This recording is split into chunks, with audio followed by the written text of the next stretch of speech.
My name is Legae Sebakwane, and this is my story.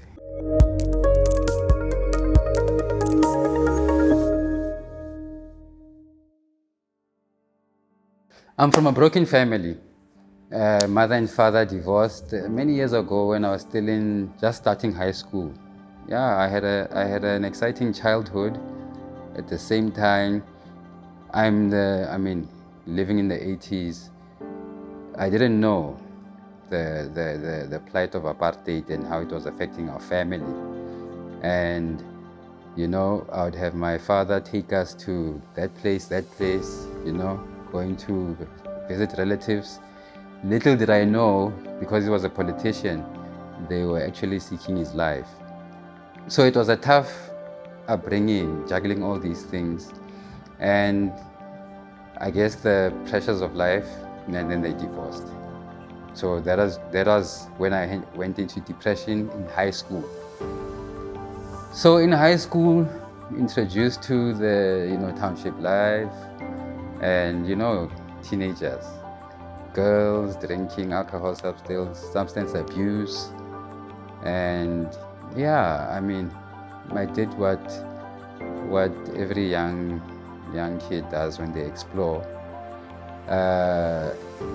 Substance abuse, getting into trouble, and my mother saw that I'm actually gonna go into crime or something like that if I keep on going this and hanging around with the wrong crowds. So I ended up going to live with my father. Then in my tertiary years, I started dabbling, looking for God.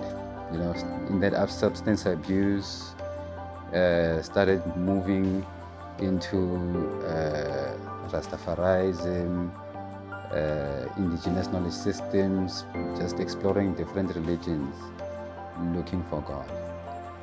Once I started smoking, and I started hanging around people who were really talking about spirituality. Basically, that's what happened. So from the depression into substance abuse, then I came across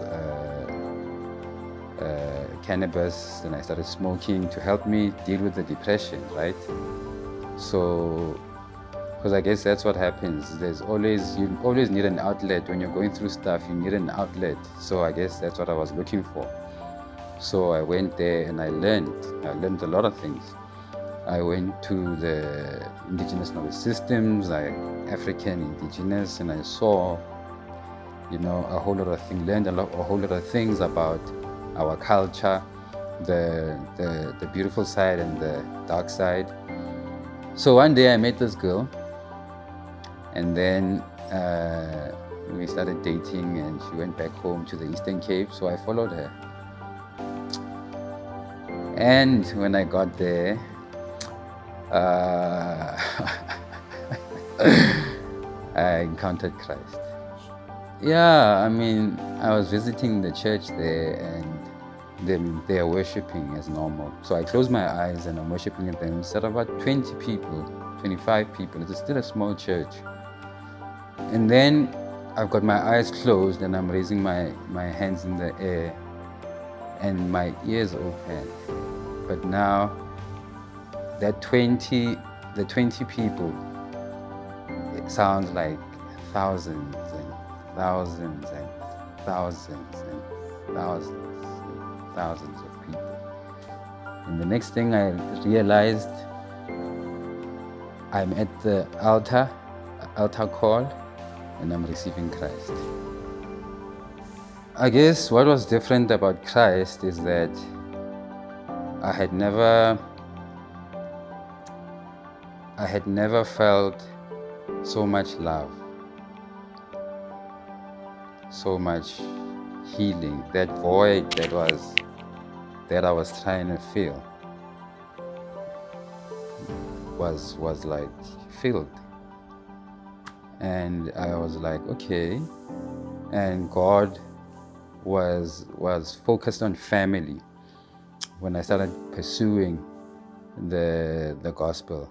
And I realized that, okay, I come from a broken family and this is all about family.